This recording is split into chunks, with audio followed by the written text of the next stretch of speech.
இன்னைக்கான வீடியோ தாங்க வந்திருக்கு. வீடியோ வந்து சூப்பரா இருந்துச்சு அப்படி தாங்க சொல்லணும். அதாவது ஆண்டாளுக்கு வந்து தர்மலிங்கத்த பத்தி எல்லா உண்மையுமே தெரிஞ்சு போச்சு. எல்லாத்துக்குமே காரணம் அவர் தான் அப்படின்னு சொல்லிட்டு, அவங்களுக்கு வந்து தெரிஞ்சு போச்சு அப்படி தாங்க சொல்லணும். அது மட்டும் இல்லாம கார் வந்து வெடிச்சிருச்சு. காருக்குள்ள யார் மாட்டிக்கிறான்னு பார்த்தா, நம்ம ஆண்டாள் தாங்க கடைசியில ட்விஸ்ட் ஆயி போச்சு. ஆண்டாள் தான் மாட்டிக்கிறாங்க. அதெல்லாம் பார்க்குறப்போ சேனல் மட்டும் மறக்காம லைக் அண்ட் சப்ஸ்கிரைப் மட்டும் பண்ணிருங்க. ஃபர்ஸ்ட்டு எடுத்த உடனேயுமே வந்து அந்த சங்கர் இருக்கார்ல, சங்கர் வந்து என்னடா பண்றதுன்னு தெரியாம முழிச்சுக்கிட்டு இருக்காரு. இங்கிட்டு பார்த்து தர்மலிங்கம் வேற இன்னும் 8 நிமிஷம் தான் இருக்கு. முடிஞ்சா காப்பாத்திக்கோ அப்படின்னு சொல்லிட்டு அந்த இடத்துல சொல்லிடுறாருல. எப்புட்றா காப்பாத்துறது? இப்போ வந்து அழகர் எங்க இருக்கான்னு கூட தெரியாது. எங்க இருக்கான்னு தெரிஞ்சாலாவது என்னத்தையாவது காப்பாத்தலாம். இப்போ என்ன பண்றது? அப்படிங்கிற மாரி சொல்லிட்டு இருக்காங்க. அண்ணே என்னண்ணே சொல்றீங்க? அப்படிங்கிற மாரி சொன்னோனே, ஆமாடா அழகர் அழகர் மட்டும் இருந்தா கூட பரவாயில்ல. சின்ன குழந்தையெல்லாம் இருக்குடா. பாரதி, அதுக்கடுத்து அவங்க மாமியார் எல்லாருமே இருக்காங்கடா. ரொம்ப கஷ்டமா இருக்குடா அப்படின்னு சொல்லிட்டு சங்கர் வந்து சொல்லிட்டு இருக்கிற மாரி காட்டுறாங்க.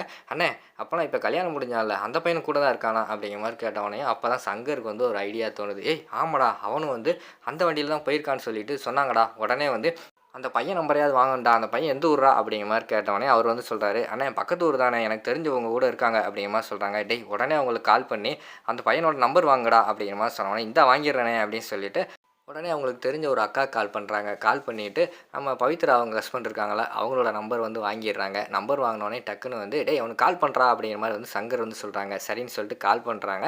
கால் பண்ணா அவர் வந்து ஃபோன் எடுக்கிறாரு. ஹலோ யாரு? அப்படிங்கிற மாரி சொன்னோனே, நான் வந்து அழகர்கிட்ட பேசணும். அழகர்கிட்ட ஃபோனை குடுப்பா அப்படிங்கிற மாரி சங்கர் வந்து சொல்கிறாங்க. ஐயன் அண்ணே அவர் வந்து டிரைவிங் பண்ணிக்கிட்டு இருக்காரு. கொஞ்ச நேரம் கழிச்சு குடுக்கவா? அப்படிங்கிற மாரி சொன்னோனே, ரொம்ப அர்ஜென்ட் குடுப்பா அப்படிங்கிற மாரி சொன்னோனே டக்குன்னு குடுத்துடுறாங்க.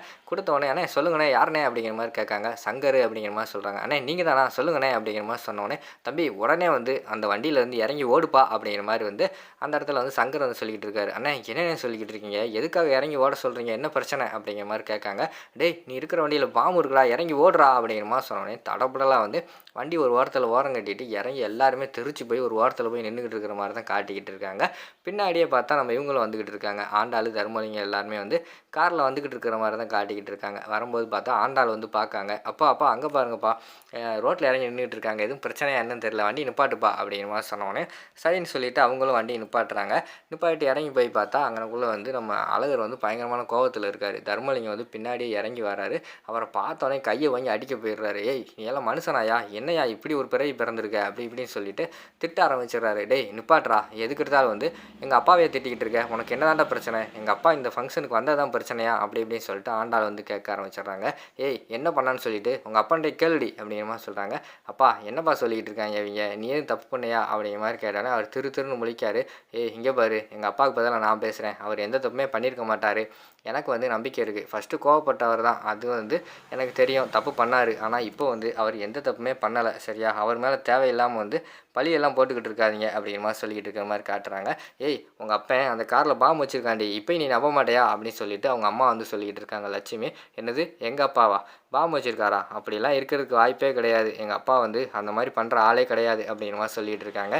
ஏய் என்னடி என்ன சொன்னாலும் நம்ப மாட்டேங்க. அப்போனா உங்கள் அப்பனை போய் அந்த காரில் உட்கார சொல்லுடி அப்படின்னு சொல்லிட்டு அந்த இடத்துல வந்து அழகர் வந்து சொல்கிறாரு. ஏய் எங்கள் அப்பா எதுக்கு போய் உட்காரணும்? நீங்கள் வந்து நிரூபிக்கிறதுக்காக எங்கள் அப்பா போய் உட்காரணுமா? அப்படிங்கிற மாதிரி சொல்லிகிட்டு இருக்காங்க. ஏய் பாம்பு வைக்கலாம் நீ தானடி சொல்கிற. அப்படின்னா போய் கொஞ்ச நேரம் உட்கார சொல்லு காரில் அப்படிங்கிற மாதிரி சொன்னோன்னே பார்த்தா தர்மலிங்கத்துக்கு வந்து வேர்த்து விறுவிறுக்க ஆரம்பிச்சிருது. என்னடா அவங்க நம்மளை போய் உட்கார சொல்கிறாங்களே அப்படின்னு சொல்லிட்டு அவர் வேர்த்து விறுவிறுத்து நின்றுட்டு இருக்கிற மாதிரி தான் காட்டிக்கிட்டு இருக்காங்க. இப்போ என்ன அந்த வண்டியில் போய் உட்காந்தாதான் நீங்கள் எங்கள் அப்பாவை நம்புவீங்க அப்படித்தானே அப்படின்னு சொல்லிட்டு ஆண்டாள் வந்து கேட்குறாங்க. ஆமாம் அப்படி தான் நம்புவோம். போய் உட்கார சொல்லு அப்படிங்கிற மாதிரி சொன்னோடனையும் இப்போ என்ன எங்கள் அப்பா வேணால் உட்கார மாட்டார். நான் போய் உட்காரேன். ஏன் அந்த காரை வந்து கொஞ்சம் நேரம் ஓட்டியே காட்டுறேன் அப்படின்னு சொல்லிட்டு ஆண்டாள் வந்து அந்த இடத்துல கார் எடுத்துகிட்டு ஓட்டிகிட்டு போகிற மாதிரி காட்டிக்கிட்டு இருக்காங்க. ஏய் போகாதடி தடுக்காங்க. எல்லாத்தையுமே தள்ளி விட்டுட்டு அவங்க பாட்டில் போய் கார் எடுத்துகிட்டு போயிடுறாங்க. பின்னாடி அழகர் வந்து அந்த இடத்துல கார் எடுத்துகிட்டு ஃபாலோ பண்ணிக்கிட்டே போய்கிட்டு இருக்கிற மாதிரி தான் காட்டிகிட்டு இருக்காங்க. இங்கிட்டு பார்த்தா தர்மலிங்கம் வந்து நம்மளை விட்டா போதுண்டா சாமி அப்படின்னு சொல்லிட்டு அந்த இடத்துலேருந்து அவர் தலை தெறிக்க ஓடுற மாதிரி தான் காட்டிக்கிட்டு இருக்காங்க. அங்கிட்டு பார்த்தா ஆண்டாள் வேகமாக கார் ஓட்டிக்கிட்டு இருக்காங்க. பின்னாடி வந்து அழகர் வந்து நம்மளை ஃபாலோ பண்ணிட்டு வந்துக்கிட்டு இருக்காருன்னு சொல்லிட்டு கண்ணாடியில் பார்த்துட்டாங்க. இருந்தாலும் வந்து காரை நிப்பாட்டக்கூடாது. நம்ம அப்பா வந்து இப்படி சொல்லிட்டாங்களே இவங்க கிட்ட வந்து நிரூபிச்சே ஆகணும் அப்படின்னு சொல்லிட்டு அவங்க வந்து காரை நிப்பாட்டாமல் அவங்க வரல போய்கிட்டே இருக்கிற மாதிரி காட்டுறாங்க. ஒரு ஸ்டேஜில் வந்து அழகர் வந்து அவங்கள வந்து முந்திடுறாங்க. முந்தி போய் நிப்பாட்டிட்டு கரெக்டாக அங்கே ஒரு 10 செகண்டுக்குள்ளே தான் இருக்குது. விறுவிறுன்னு போய் அந்த இடத்துல ஆண்டாள வந்து தரன்னு இழுத்து கீழே இங்கிட்டு இழுத்துட்டு வந்துடுறாங்க. அவங்க கரெக்டாக இங்கிட்டு இழுத்துட்டு வராங்க. பார்த்தா டம்முன்னு அந்த இடத்துல வந்து கார் வெடிச்சிருச்சு. வெடிச்ச உடனேயுமே வந்து இங்கிட்டு இருந்த குடும்பத்தில் உள்ள எல்லாருமே பயந்துட்டாங்க. ஐயையோ! என்னாச்சோ ஆண்டாளுக்கு அப்படின்னு சொல்லிட்டு அவங்க அந்த இடத்துல வந்து தலை தெறிக்க ஓடி வந்துக்கிட்டு இருக்காங்க. அங்கிட்டு பார்த்தா நம்ம அழகர் வந்து ஆண்டாள் கையை பிடிச்சி இங்கிட்டு கூட்டு வர மாதிரி தான் காட்டுறாங்க. அப்போ தான் அவங்களுக்கு நிம்மதியாகவே வந்துச்சு. அதுக்கடுத்து டேரெக்டாக எல்லாருமே வாங்க வீட்டுக்கு போவோம். இனிமேல் எல்லாம் கோயிலுக்கெல்லாம் போக வேண்டாம். இப்படி ஒரு சம்பவம் நடந்த பிறகு அங்கே போகக்கூடாது அப்படின்னு சொல்லிட்டு எல்லாருமே வந்து வீட்டுக்கு வந்துடுறாங்க. வீட்டுக்கு வந்தோடனே பார்த்தா நம்ம ஆண்டாள் இருக்காங்கல்ல, ஆண்டாள் வந்து பொழு பொழுன்னு கண்ணீரை வடிச்சுக்கிட்டு அழுதுகிட்டே நின்றுக்கிட்டு இருக்கிற மாதிரி காட்டிக்கிட்டு இருக்காங்க. அப்போ வந்து நம்ம லட்சுமி வந்து சொல்கிறாங்க, இப்போயாவது உங்கள் அப்பனை பற்றி நம்புறியாடி? நீ ஒரு ஆள் தான் உங்கள் அப்பனை நம்பிக்கிட்டு இருந்த, அதுவும் இந்த அளவுக்கு நம்புவேன்னு சொல்லிட்டு நான் எதிர்பார்க்கவே இல்லை. உங்கள் அம்மா தேவையில்லாமல் வந்து நான் சொல்லுவேனாடி, பாட்டி சொல்லுமா, ஏன்டி இப்படியெல்லாம் பண்ணிக்கிட்டு இருக்க அப்படிங்கிற மாதிரி சொல்லிட்டு இருக்காங்க. அத்தை விடுங்க அத்தை, அதெல்லாம் வேண்டாம் அப்படிங்கிற மாதிரி சொல்கிறாங்க அழகர். இல்லை தம்பி, இவளுக்கு வந்து இப்போயாவது வந்து உண்மை தெரிஞ்சாகணும், தயவுசெய்து அமைதியாக இருங்க, இப்போயாவது அவளுக்கு உண்மையை நம்ம சொல்லித்தான் ஆகணும். இதுக்கு மேலே அவங்க அப்பா நம்பிக்கிட்டு இருந்தா அவளையும் கொல்றதுக்கு துணிஞ்சிருவான் அப்படிங்கிற மாதிரி சொல்லிட்டு நடந்ததெல்லாம் சொல்லிக்கிட்டு இருக்காங்க. ஏய், எல்லாத்துக்கும் காரணம் உங்கள் அப்பன் தாண்டி, இதுக்கு நம்ம குடும்பம் இப்படி சீரழிஞ்சு போகிறதுக்கு காரணமே உங்கள் அப்பன் தான். உங்கள் அப்பனை என்னைக்கு நீ தலைமொழிகிறியோ அன்னைக்கு தான் நீ உருப்படுவ, சொல்லிட்டேன் பார்த்துக்கோ அப்படிங்கிற மாதிரி சொல்கிறாங்க. உடனே பாட்டி வந்து டக்குன்னு அழகரோட ஃபோனை பிடுங்குறாங்க. பாட்டி வேண்டாம் விடுங்க அப்படிங்கிற மாதிரி வந்து அழகர் சொல்கிறாங்க. ஏய் இருடா, நீ கொஞ்சம் நேரம் அமைதியா அப்படின்னு சொல்லிட்டு ஃபோனை எடுத்துகிட்டு வீடியோ எடுத்து காட்டுறாங்க. பாத்தியா உன் மாமியார் மேலே அன்னைக்கு திருட்டு பட்டம் கட்டினானே உங்கள் அப்பன், பாரு அது யாருன்னு பாரு, உங்கள் உண்மையாக திருடினதே உங்கள் அப்பன் தான். உங்கள் அப்பன் தான் திருடிட்டு உங்கள் மாமியார் மேலே வந்து அப்படி சண்டை போட்டு நல்ல மாதிரி நாடகம் ஆடிருக்கான், ஒழுங்கு அந்த வீடியோவை பாரு அப்படிங்கிற மாதிரி சொல்லிவிட்டு பாட்டி வந்து அந்த வீடியோ வந்து போட்டு காட்டுற மாதிரி தான் காட்டிக்கிட்டு இருக்காங்க. அந்த இடத்துல வந்துட்டு அதை பார்த்துட்டு நம்ம இவங்க ஆண்டாள் வந்து இப்படி தேங்கி அழுக ஆரம்பிச்சிடுறாங்க. இவ்வளோ மோசமானவராக இருந்திருக்காரே அப்பா அப்படின்னு சொல்லிட்டு அடுத்த சீனில் பார்த்துக்கிட்டோம்னா நம்ம பவித்ரா உண்மையை சொல்கிறாங்க. அக்கா நான் சொல்கிறேன் தப்பாக நினைக்காத, உன்னையையும் ஆதி அண்ணனையும் வச்சு இதுக்கு முன்னாடி அப்பா வந்து தப்பாக பேசினார், அதே மாதிரி தான்ப்பா என்னையும் அந்த ஆதி அண்ணனையும் வச்சு தப்பாக பேசினார். அது மட்டும் இல்லாமல் ஒரு வீடியோவே எடுத்து காட்டி எங்கள் கல்யாணத்தை நிப்பாட்ட பார்த்தாரு அப்படிங்கிற மாதிரி சொல்லிகிட்டு இருக்காங்க. என்னடி சொல்கிற அப்படிங்கிற மாதிரி கேட்காங்க.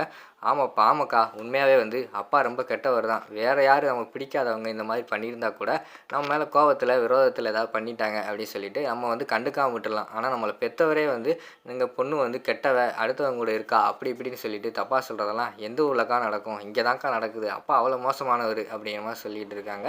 அதை கேட்டு ஷாக்காகி நின்றுட்டு இருக்காங்க. அங்கிட்டு வந்து நம்ம பவித்ராவோட ஹஸ்பண்ட் இருக்காங்களா, அவங்களும் சொல்கிறாங்க, இங்கே பாருங்கள் நான் சொல்கிறேன் தப்பாக நினைக்காதீங்க, தயவுசெய்து வந்து உங்கள் அப்பா வந்து நம்பாதீங்க, இந்த கல்யாணத்தை நிப்பாட்டணும்னு சொல்லிட்டு என்னையவே காரில் வந்து கடத்த வந்தவர், கடைசியில் வந்து அழகர் அண்ணன் தான் என்னை வந்து காப்பாற்றினார், கடைசியில் அவர் வந்து மாப்பிள்ளையை மாற்றிட்டு காப்பாற்றினால தான் நாங்கள் வந்து தாலி கட்ட முடிஞ்சு அப்படிங்கிற மாதிரி சொல்லிக்கிட்டு இருக்காங்க.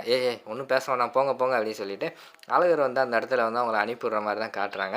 அதுக்கடுத்து பார்த்தா நம்ம அழகரோட அம்மா அப்பா வந்து இனிமேலாம் நீங்கள் இருக்கக்கூடாதா, பாம்பு வச்சவன் இனி என்னன்னாலும் பண்ணுவான், தயவுசெய்து வந்து இந்த இடத்த விட்டுரு, வாடா நம்ம ஊருக்கே போயிடுவோம் அப்படிங்கிற மாதிரி சொல்லி கூப்பிட்றாங்க. அப்பா நீங்கள் போங்க நான் வாரேன் அப்படின்னு சொல்லிட்டு அழகர் வந்து அனுப்பி வச்சுடுறாங்க. அதுக்கடுத்து பார்த்தா தேங்கி அழுதுகிட்டு இருக்காங்க. அப்போ அழகர் வந்து சொல்கிறாங்க, இங்கே பாரு நீ அழுகன்னா அழுகு, எவ்வளோ அழுகணுமோ அழுதுரு, உங்கள் அப்பனை இதோட மறந்துடு, அவ்வளோதான் சொல்லுவேன் அப்படின்னு சொல்லிட்டு அழகர் வந்து சொல்கிறாங்க. அதை கேட்டவனையுமே வந்து ஆண்டாள் வந்து திடுன்னு ஓடி போய் ரூமில் நின்று அழுதுகிட்டு இருக்காங்க. பாரதி அந்த இடத்துக்கு வராங்க. பாரதி வந்தவனையும் பாரதியை கட்டி பிடிச்சி அழுக ஆரம்பிச்சிடுறாங்க. எங்கள் அப்பனை வந்து நான் இந்த அளவுக்கு நம்பிக்கிட்டு இருந்தேன், எனக்கு ரொம்ப கஷ்டமாக இருக்குது அப்படி இப்படின்னு சொல்லிட்டு அழுக ஆரம்பிச்சிடுறாங்க. சரி விடு, இப்போயாவது வந்து உனக்கு உண்மை தெரிஞ்சே, எங்கள் எல்லாத்துக்குமே வந்து முன்னாடியே தெரியும், ஆனால் நீ தான் நம்பலை அப்படிங்கிற மாதிரி சொல்லிக்கிட்டு இருக்காங்க. ஆமாடி நான் தான் நம்பலை, இருந்தாலும் வந்து உங்கள் அத்தை இறந்தது, தமிழை கடத்தினது எல்லாமே எங்கள் அப்பா நினைக்கும் போது எனக்கு எங்கள் அப்பாவை நினச்சாவே ரொம்ப கஷ்டமாக இருக்குடி அப்படின்னு சொல்லிட்டு அவங்க கட்டி பிடிச்சி அழுகிற மாதிரி காட்டுறாங்க. இதோட பார்த்துக்கிட்டிங்கன்னா ஃபஸ்ட்டு பார்ட்டை வந்து முடிச்சிடுறாங்க.